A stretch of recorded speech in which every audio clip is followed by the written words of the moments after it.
தெய்வம் அங்காளி. எப்படி நம்பியோருக்கு தெய்வம், நம்பாதவர்களுக்கு நம்பாதவர்களுக்கு யாரு அம்மா, நம்பாதவர்களுக்கு அவளே மகா பெரிய பிசாசாவா.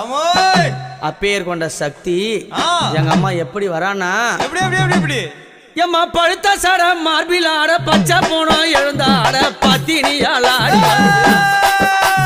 பழுத்த சட மார்பில் ஆட பச்சை போனோம் எழுந்தாட பத்தினியால் ஆடி வருகிறார்.